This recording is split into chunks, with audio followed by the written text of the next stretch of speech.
Hello everyone, welcome to Wow Eyes. Now we shall see our daily MCQs for 9th of July. So let's begin guys. आज का हमारा पहला question है, consider the following statements related to emergency response programme for MSME. Statement 1, it is an financial agreement between Government of India and the WTO, that is the World Trade Organization. And statement 2, it aims to incentivize the banks and the non-banking financial institutions to continue lending to the MSMEs. तो context जानते हैं अब इसका। तो India and the World Bank इनने एक loan agreement sign किया है $750 million, okay, to finance the MSMEs। अब MSMEs आप जानते हैं कि मेजर जॉब क्रिएटर्स हैं इंडिया में। These are the major job creators. So इसलिए गवर्नमेंट ऑफ इंडिया चाहती है कि MSMEs की फंडिंग ना रुके, और वैसे भी MSMEs को फंड एक्सेस करने में काफ़ी दिक्कत होती है। तो इसकी वजह से now the government aims to incentivise the banks and the non banking financial institutions to continue lending to the MSMEs। तो ये इस पूरा पर्पस है इस $750 मिलियन के लोन का। अब कोरोना वायरस के टाइम पे वी ऑल नो कि MSMEs आर स्ट्रेस्ड, काफ़ी स्ट्रेस है MSME सेक्टर में। तो इस स्ट्रेस को कम करने के लिए और जिससे वो फाइनेंस को एक्सेस कर सकें, ये लोन दिया गया है। तो आंसर है हमारा B2 ओनली, बिकॉज WTO के साथ ये लोन एग्रीमेंट नहीं है, this is with the World bank. तो पहला स्टेटमेंट हमारा हो गया गलत, दूसरा स्टेटमेंट हमारा है सही। आंसर है B2 only. Now let's move forward. अगला क्वेश्चन है हमारा, mount Rushmore often seen in the news recently is located in A Indonesia, B Ecuador, C Japan और D USA। तो आपने जो कॉन्टेक्स्ट है इस न्यूज़ का वो ये है कि डोनाल्ड ट्रंप इन्हें इंडिपेंडेंस डे स्पीच दी रिसेंटली। US का इंडिपेंडेंस डे होता है, इंडिपेंडेंस डे कब होता है US का? तो 4 जुलाई, ओके, ये इंडिपेंडेंस डे था। इस पर डोनाल्ड ट्रंप ने speech the from the mount Rushmore. अब माउंट रशमोर क्या है? तो ये एक मेमोरियल है which is situated in south Dakota में ये सिचुएटेड है। ऑब्वियसली USA में है ये, तो आंसर तो हमारा हो गया D USA, ओके। और इसमें 60 फुट फेस कार्विंग्स हैं 4 अमेरिकन प्रेसिडेंट्स की। 60 फुट फेस कार्विंग्स आपने ये काफ़ी सारे वेब सीरीज़ और मूवीज़ में देखे होंगे। माउंट रशमोर को आपने देखा है। इसमें है George Washington, Ibrahim Lincoln, Theodore Roosevelt and Thomas Jefferson. तो ये 4 प्रेसिडेंट्स की फेस कार्विंग है विच इज़ 60 फुट हाई। ये था माउंट रशमोर के बारे में। Now let's move forward. Now question number 3 is world drug report was recently released by which of the following organizations? A. Interpol, B. United Nations Office on Drugs and Crime, C. OECD और is D. UNICEF। तो ये तो देख के ही आपको समझ आ रहा है, और ये चीज़ हमने हमारे करंट अफेयर्स मॉड्यूल में भी डिस्कस की थी। इनफैक्ट जो first question we have covered, okay, वो भी हमने हमारे डेली करंट अफेयर्स मॉड्यूल में कवर किया है। तो if you are covering our daily current affairs you will be able to answer these questions very easily. Answer है हमारा B, United Nations Office on Drugs and Crime. और इसमें पाया गया है कि इंडिया में 4th नंबर पे सबसे ज़्यादा सीजर होता है ओपीएम का।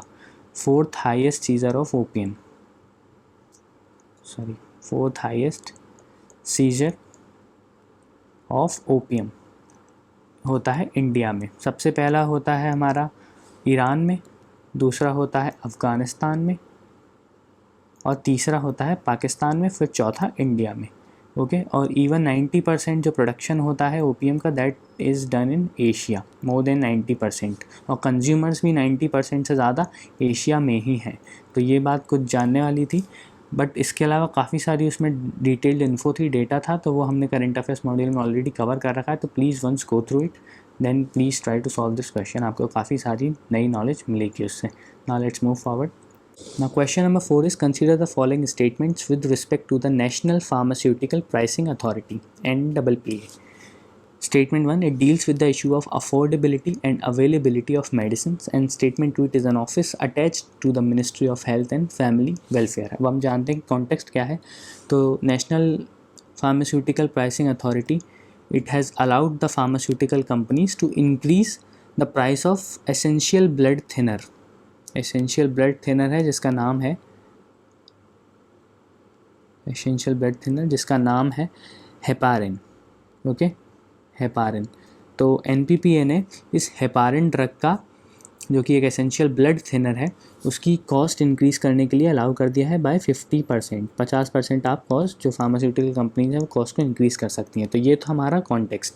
ओके, सो अब जानते हैं हम NPPA के बारे में। तो NPPA इस्टेब्लिश किया गया था 1997 में, और ये जो प्राइसेस होते हैं ड्रग्स के उनको रेगुलेट करता है। आपने सुना होगा national list of essential medicines, इसके बारे में आपने सुना होगा, national list of essential medicines. इसके जो शेड्यूल 1 में जितनी भी मेडिसिन्स हैं, शेड्यूल 1 ऑफ दिस लिस्ट, इसमें जितनी भी ड्रग्स हैं, इसकी प्राइसेस को कंट्रोल रेगुलेट करता है हमारा NPPA, that is the national pharmaceutical pricing authority. अब बात करते हैं कि आता किसके अंडर है। तो this comes under the Department of Pharmaceuticals, Ministry of Chemicals and Fertilizers, Ministry of Chemicals and Fertilizers. तो ये आपको याद रखना है।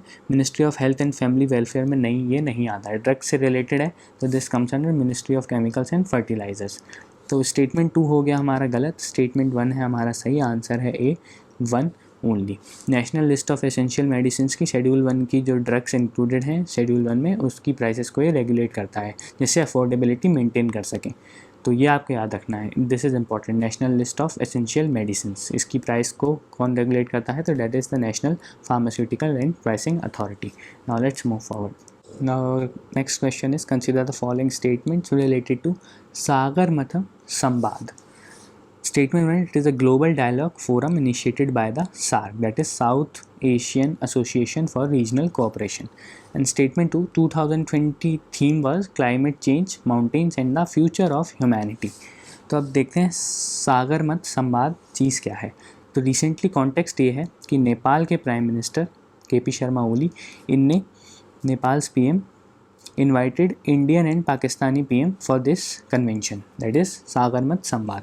Okay, Indian and Pakistani prime minister को इन्हें इनवाइट किया है फॉर दिस डायलॉग। अब ये डायलॉग क्या है, तो ये डायलॉग हमेशा नेपाल कंडक्ट करता है। तो it is an multi stakeholder fora, multilateral fora है, मल्टी स्टेक होल्डर भी बोल सकते हो आप, मल्टीलेटरल भी बोल सकते हो, मल्टीलेटरल फोरम, जिसमें prominent regional issues, economic issues, climatic issues, ये सारे डिस्कस होते हैं।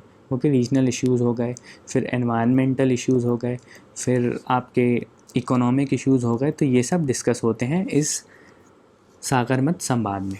तो ये नेपाल कंडक्ट कराता है, एक चीज़ तो आपको पता पड़ गई, तो सार्क कंडक्ट नहीं कराता है। तो आंसर है हमारा B2 ओनली। इस साल का जो सागरमथ संवाद है, that is based on the climate change. Climate change के ऊपर है इस साल का सागरमथ संवाद। इसका थीम है climate change, mountains and the future of humanity.